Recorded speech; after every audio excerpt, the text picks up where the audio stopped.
Alright y'all, what's happening? It's your boy. I'm back again for another video. Y'all see I'm outside, I got the AirDog going. I wasn't gonna make no video, but mid install, I said why not? So first thing is first.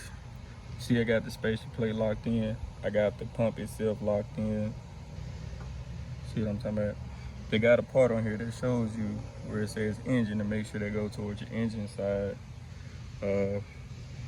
The back of the base plate has the beveled holes to make it flush fit. Checking back in, got the doggone. Y'all see I got the pump bolted up. It's bolted up top. And I just, yeah, you know what I'm saying? That's gonna keep it from going back and forth. Now I'm talking about, be alright. So look, that mug ain't going nowhere. And I put it, see what I'm saying, back here. This shit was goofy under my door, like, come on. So I got the tank drainer right now. I'm finna go ahead and drill a bigger hole in it. I got a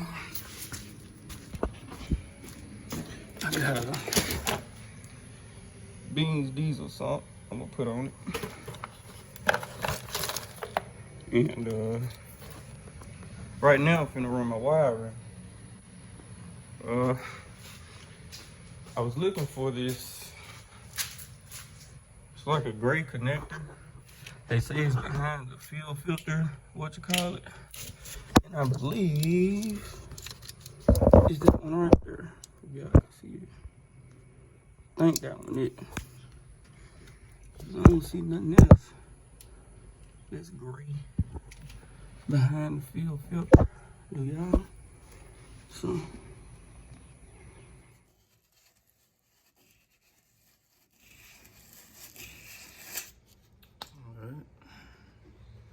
yeah, I see that's pretty smooth.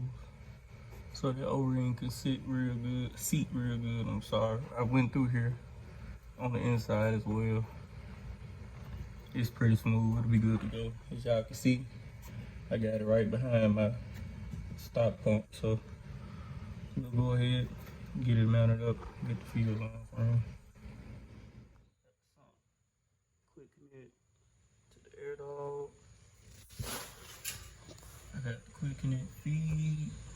I heard that you don't need to even run or return for these because the AirDog 2 sends whatever the motor needs exactly what it needs it. So I'm not gonna bother with the return at least for now. So yeah, and I'm gonna get ready to run this fuel line. Doggone. My wiring is basically ran. I got it. You can't see it, but I got it unplugged. But the wires are in. I'm on the ground right there. Hot right here. Showed y'all earlier, but that gray piece is connected. Only thing to do now is, I guess, take this off and run the line to it. Let's see.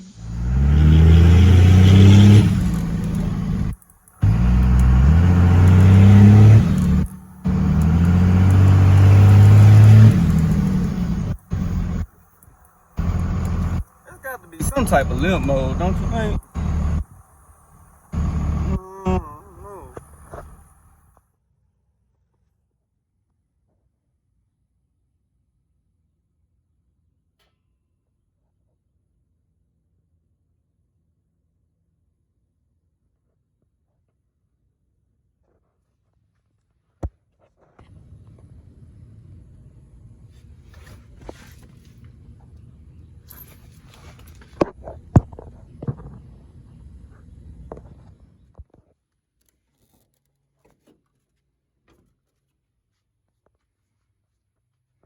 All right, y'all. Like I say, I think I showed y'all around it here. Hot there, harness there, Deutsch connector somewhere down there. And I'm gonna tell y'all what that problem was. This right here, I didn't see it literally until about 30 minutes ago.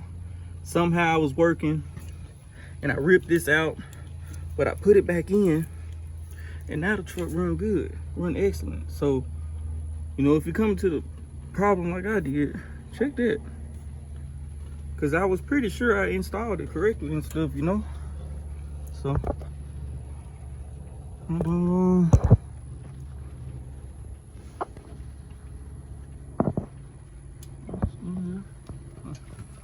but yeah, that was my issue, literally right there. That was my issue with the codes and everything that I had. That was the issue right there.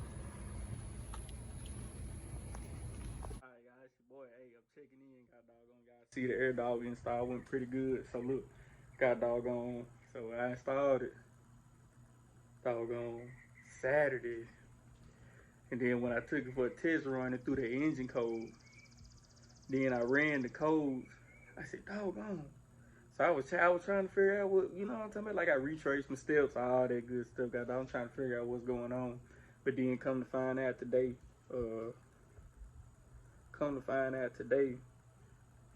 the VP wasn't even fully connected. It was halfway connected. So that's what it is. Like I say, I checked everything. Like I blipped the starter, make sure the AirDog was sending the fuel and all that. You know, I got to the point where I was like, I'm pretty positive it ain't nothing I did, like install wise. Like it's got to be something with this here computer. Like I say, sure enough, the dang on VP wasn't plugged in. So, hey, shout out to that boy David from Thoroughbred Diesel. I gave them a call, got doggone, and they was like, that don't sound right. That during the third, we were bumping ideas off each other. I was like, no, I'm pretty positive that VP ain't dead. I stopped driving that mug for the, you know what I'm talking about, before it got to that point. So, hey, look, either way it go, it's on there now. It's acting right. Got doggone time for that comp box. You know what I'm talking about. But look, install was really easy for those of y'all who want to do it. Got doggone. I watched a whole bunch of videos. People make this process super drawn out, super long. It's really not that hard, for real. Like, you supposed to mount it somewhere flat on the frame where you can get all three of the proper bolts in. But like I say, I didn't get a flat spot in my frame till it was under my driver though, and it looked silly. So I did it my way. Got doggone. As far as the bean sump go, the bean sump come with a 3-inch hole saw. You just make sure you cut your hole on a flat surface of the tank, smooth it out, and literally it comes with like this little puck looking thing. Slip it up in there, tighten it down, you good to go. And I put it in the video, but and look, by running the sump, it eliminates the quarter tank issue, and you don't have to do all the modifications to the stock intake pump if you don't want to do it. But if you do want to do that, the kit comes with everything you need to modify the stock intake pump. But I ain't see the purpose, because if mine was getting weak, why modify it? Nah, I'm talking about. So that's that on that. And look, y'all noticed on that clip when I was talking about that mug in quote unquote limp mode or whatever. Look, if y'all was paying attention, you can see I had the gas light in the gas hand gauge. Diesel gauge was pretty much all the way on empty, got doggone. So look, do not unplug that electrical connection on that intake pump. I'm telling you, don't do it. Do not be a beanhead. I was a beanhead and done it. I had to go back and replug it up. I thought that's what had caused my code, but that wasn't the issue. So leave that intake pump alone. Like, just leave it be. You basically bypassing it anyway. So don't be a beanhead like me. Let me add that in there. God doggone. Used a little wrench and I pushed up on my stock intake pump. Then I slipped that puck in there to where the intake pump sat on top of that chrome puck. So everything good. And I make sure the opening fit the opening of the sump. Everything good to go. So like I say, drill you a sump. Like I say, sump to the back of the AirDog. From the AirDog straight up to the VP. The wiring harness is super easy. A plug for the AirDog itself, a plug for the Deutsch connector, hot and ground. I didn't worry with the low pressure light or nothing like that. So it's real easy install. Got doggone figured out. Guess I decided I gonna take it out with me. Glad y'all did. So what? I'll catch y'all next time on another video. Hopefully by the next video, like I said, I'll be putting that comp box on. we'll be blowing smoke over them folk. Not saying we have a little speed on them folk, but I'm talking about. So until then, got doggone. Hope this helped. Hope this pretty straightforward, to the point. My truck, by the way, is a 02 24 valve, so I got 184 miles on mine, so got doggone. Straightforward to the process. You can do it. I guarantee you can do it with common hand tools. I didn't have to use no power tools, so got doggone. I catch y'all on the next one.